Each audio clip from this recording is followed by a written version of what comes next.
बिस्मिल्लाहिर्रहमानिर्रहीम। अस्सलाम वालेकुम। आज 6 सितंबर बरोज़ मंगल हम बात करेंगे दो अहम इशूज़ के हवाले से। फ़ज़लुर रहमान के करीबी साथी बदनाम ज़माना साथी को गिरफ़्तार कर लिया गया है। खैबर पख्तूनख्वा ने कार्रवाइयाँ तेज़ कर दी हैं, खैबर पख्तूनख्वा हुकूमत ने, और मानसेरा से ये बड़ी गिरफ़्तारी हुई है। अहम तफ़सीलात जो मैं आपके साथ शेयर करूँगा, और साथ हम बात करेंगे इमरान खान के ख़िलाफ़ बगावत का मुकदमा दर्ज करवाने के लिए एक दरख्वास्त दायर की गई है, उसकी तफसील भी मैं आपके साथ शेयर करूँगा। पहले मैं आपको बताता चलूँ कि आज इमरान खान का पेशावर में जो एक बहुत बड़ा जलसा था और जम गफ़ीर था अवाम का, और इम्पोर्टेड हुकूमत के आप हालात देखें कि जब इस्लामाबाद हाई कोर्ट ने पाबंदी ख़त्म कर दी है तो जो मीडिया चैनल्स हैं, मीडिया चैनल्स इमरान खान की तकरीर नहीं दिखा रहे, यूट्यूब को बंद कर दिया गया, इंटरनेट को स्लो कर दिया गया। और इनको ये लगता है कि ये इस तरह इन ओछे हटकंडों से, ये इतने नालायक लोग हैं, एक तो यूट्यूब को बंद करके अपने मुल्क का जो आईटी का निज़ाम है उसको तबाह बर्बाद कर देते हैं, और जो रियासत है, रियासत को अरबों रुपए का नुकसान पहुँचता है। दूसरा कि इंटरनेशनल मीडिया ये ख़बरें लगा रहा है कि पाकिस्तान में यूट्यूब डाउन हो गया क्योंकि इमरान खान का ख़िताब था। तो आप चाहते क्या हैं? आपको कोई बताने वाला नहीं है और आप इमरान खान के बुग़्ज़ में अंधे हो गए हैं और आपको कुछ नज़र नहीं आता, और इन चीज़ों से फ़र्क नहीं पड़ेगा।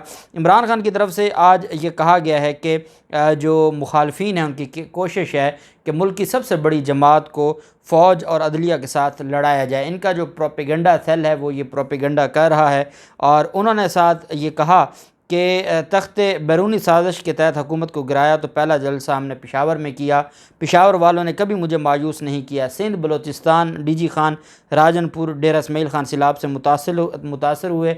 अल्लाह ने हमें बहुत बड़े इम्तिहान में डाला है, सिंध के लोग बड़ी मुश्किल में हैं। उन्होंने कहा कि मेरे ख़िलाफ़ एक बड़ा मुनज़्ज़म प्रोपेगेंडा शुरू किया गया है। नौजवानों को हकीकी आज़ादी और कलमे का मतलब समझाना चाहता हूँ। हम जंजीरों की वजह से ऊपर परवाज़ नहीं कर पा रहे। नबी पाक सल्लल्लाहु अलैहि वसल्लम की सुन्नत पर चलते हुए कौम को मैं जगाना चाहता हूँ। ये जंजीरें टूट जाएँ। चोरों का टोला प्रोपेगेंडा कर रहा है। अमरीकी साजिश के तहत चोरों को हमारे ऊपर मुसल्लत किया गया, चोरों के टोले को पाकिस्तान को नीचे ले जाने के लिए मुसल्लत किया गया। हम पाकिस्तान को अल्लामा इकबाल के ख्वाब जैसा अजीम मुल्क बनाना चाहते हैं।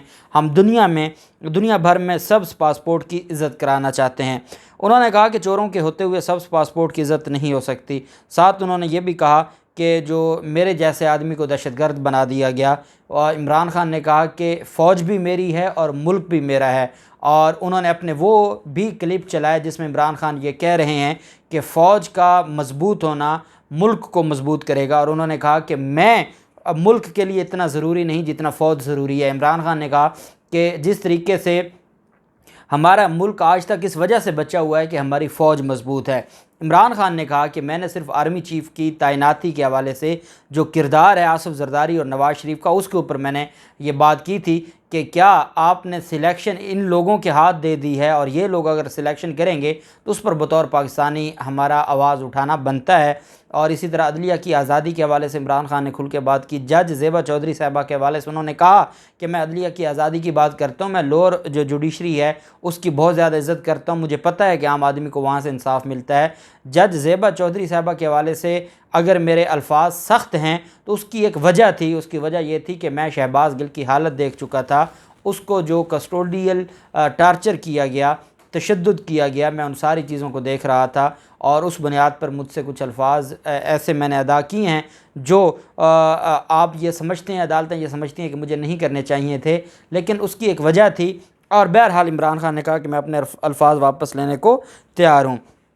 आज इमरान खान की तरफ से जो आर्मी चीफ़ की तैनाती के हवाले से माजी में पाकिस्तान पीपल्स पार्टी और मुस्लिम लीग नून के लोग जो कुछ कहते रहे, फिर हमारे सुप्रीम कोर्ट ऑफ पाकिस्तान के हवाले से जो ये पीडीएम की क़यादत है ये जो धमकाती रही और honourable chief justice Umar Ata Bandial साहब के ख़िलाफ़ साजिश करते रहे, फिर ये हमारी जो अज़ीम जो हमारी फ़ौज है उसके बारे में और आर्मी चीफ़ के बारे में मरीम नवाज़, नवाज़ शरीफ, आसिफ जरदारी, फजलुर रहमान ये जो कुछ कहते रहे, जो हमारे जर्नैल हैं उनके बारे में, वो भी इमरान खान ने कौम को सुनाया। और फिर इमरान खान ने कहा कि बताएं कि अदलिया और फ़ौज का खैर खा कौन है और ये मुनाफ़क़त कौन कर रहा है, और जो सामने आके कहता है कि वो बड़ा खैर खा है लेकिन असल में दुश्मन कौन है, ये पूरी कौम जानती है। बहरहाल अहम आज इमरान खान की तरफ से जो चीज़ें हैं वो सामने लाई गई हैं। दूसरी तरफ इमरान खान के ख़िलाफ़ लाहौर की सेशन अदालत में एक दरख्वास्त दायर की गई है और उसमें ये कहा गया है, अंदराज मुकदमा की ये दरख्वास्त है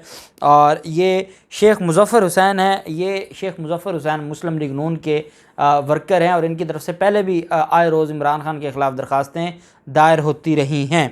अब उन्होंने थाना समनाबाद में एक दरख्वास्त दी है कि इमरान खान ने फ़ौज की क़यादत के हवाले से जलसे में जो बयान दी है उस पर बगावत का मुकदमा दर्ज किया जाए। मुज़फ़्फ़र हुसैन कहते हैं कि मैंने थाना समनाबाद लाहौर में दरख्वास्त दायर की है और पुलिस मुकदमा दर्ज नहीं कर रही, इस वजह से बराए मेहरबानी सेशन अदालत से कहा कि मुझे मेरा मुकदमा दर्ज किया जाए। उन्होंने कहा कि 4 सितंबर को जलसे से खिताब करते हुए इमरान खान ने कुछ ऐसा कहा कि जो बगावत के ज़ुमरे में आता है। एडिशनल सेशन जज साहबा ने जो, क्योंकि आज पहली तारीख़ थी और पुलिस से रिपोर्ट तलब करनी थी, तो अदालत ने 10 सितंबर के लिए उस दरख्वास्त पर जो इमरान खान के ख़िलाफ़ जो बगावत की दरख्वास्त है उस पर रिपोर्ट मांग ली है। पुलिस रिपोर्ट जमा करवा देगी और पुलिस कहेगी कि ये बगावत का मुकदमा नहीं बनता और उस बुनियाद पर यह दरख्वास्त खारिज हो जाएगी। और ये, हाँ, अगर ये दरख्वास्त इस्लामाबाद में होती तो वहाँ मामला कुछ और था। और आप जानते हैं कि ये जो हमारी इम्पोर्टेड सरकार है इनकी तरफ से बाकायदा डिस्कस हो रहा है एक नया मुकदमा दर्ज करने का और इमरान खान की गिरफ़्तारी का।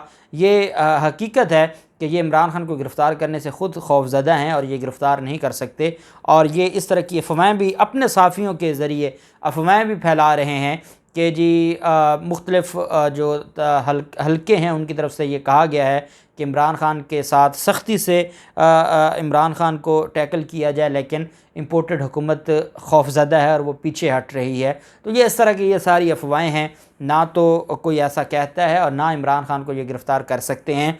बहरहाल ये अपनी तरफ से कोशिश पूरी करेंगे चूँकि ये खौफज़दा हैं और उस खौफ के मारे ये किसी हद तक भी जा सकते हैं।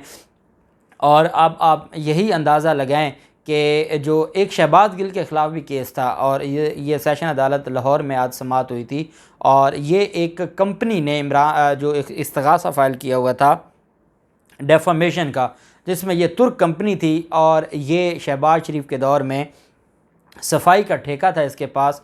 और इसके अलावा जो एक कंपनी थी जिसके बारे में जो ये ट्रेन है ऑरेंज लाइन ट्रेन, उसके हवाले से भी जो चीज़ें थीं और जो मेट्रो बस है उसके हवाले से भी मुख्तलिफ़ चीज़ें थीं और उस हवाले से शहबाज गिल ने बयानात दिए थे कि शहबाज शरीफ के दौर में ये होता रहा और इतनी महंगी हमें सर्विसेज इन्होंने प्रोवाइड की इन कंपनीज़ ने। तुर्की की एक कंपनी थी, उन्होंने एक इस्तग़ासा फ़ाइल किया था, उस इस्तग़ासे में शहबाज गिल को फ़र्द जुर्म आयद हुआ था और केस आगे चल रहा था। और आपको याद होगा जब शहबाज गिल अदालत में पेश होने आते थे अपने दौरे हुकूमत में तो उन पर अंडे तक और स्याही तक फेंकी गई थी और मुस्लिम लीग नून के कारकुनान यहाँ पर रोज़ वहाँ पर लड़ाई झगड़ा करते थे।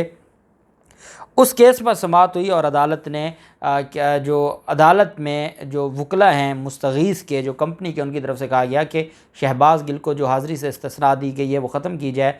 तो अदालत ने बग़ैर कार्रवाई के समाअत 30 सितंबर तक मुलतवी कर दी शहबाज गिल के ख़िलाफ़। तो ये भी आपको बताना था। अब हम आ जाते हैं खैबर पख्तूनख्वा हुकूमत ने फजल रहमान के करीबी साथी और मुफ्ती कफ़ायतुल्लाह को गिरफ़्तार कर लिया। मुफ्ती कफ़ायतुल्लाह का जब नाम आता है तो ये इन्होंने हमारे इदारों के ख़िलाफ़ जो गलीज़ ज़ुबान इस्तेमाल की, ऐसे लोगों को तो जेल से बाहर आना ही नहीं चाहिए। फिर आपको याद होगा ये एक दफ़ा भाग गया था सिंध में, मुख्तलिफ़ इलाक़ों में ये घूमता रहा और बिलाखिर ये गिरफ़्तार हो गया था, गिरफ़्तार हुआ था और फिर अदालतों की तरफ से इनको छोड़ दिया गया था और हमारे इदारों के हवाले से बड़ी गलीज़ ज़ुबान इस्तेमाल की थी। उनको मानसेरा से गिरफ़्तार किया गया है। ज़िला इंतज़ामिया मानसेरा के ऑपरेशन के बायस मानसेरा में जो एक शॉप पर फ़रोख्त करने वाले बच्चे की हलाकत के मामले पर जो ख़ातून असिस्टेंट कमिश्नर हैं उसके ख़िलाफ़ एहतजाज किया गया।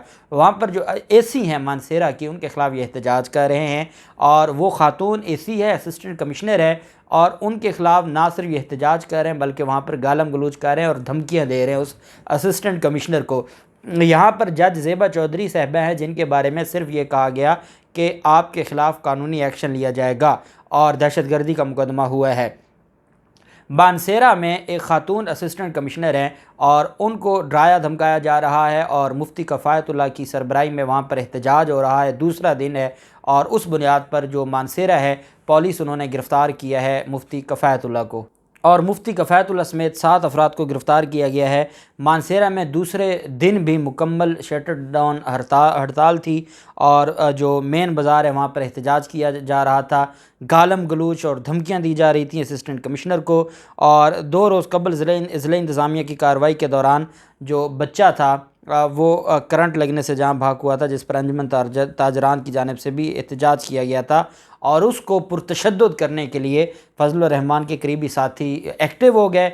उन्होंने वहाँ पर मार धाड़ शुरू कर दी, उन्होंने वहाँ पर धमकाना शुरू कर दिया, असिस्टेंट कमिश्नर को गालियाँ देना शुरू कर दी। असिस्टेंट कमिश्नर के ख़िलाफ़ बयानबाजी और धमकी अमेज़ जो जुमले हैं और नारे हैं वो वहाँ पर शुरू हो गया, जिसकी बुनियाद पर फिर खैबर पख्तूनख्वा हुकूमत ने मुफ्ती कफ़ायतुल्लाह को गिरफ़्तार कर लिया है। 7 साथियों समेत मुफ्ती कफ़ायतुल्लाह को गिरफ़्तार किया गया है। अब ये वो लोग हैं जो मैं ये समझता हूँ कि अगर पाक फ़ौज के ख़िलाफ़ किसी ने कोई ज़ुबान इस्तेमाल की थी तो उसमें सबसे पहले नंबर पर फजलुर रहमान और मुफ्ती कफ़ायतुल्लाह थे, और फिर उसके बाद हाफिज़ अहमदुल्ला और फिर जो पाकिस्तान मुस्लिम लीग नून की क़यादत है और फिर पीपल्स पार्टी की क़यादत है। लेकिन बदकिस्मती ये है कि वो आज भी दनदनाते फिर रहे हैं।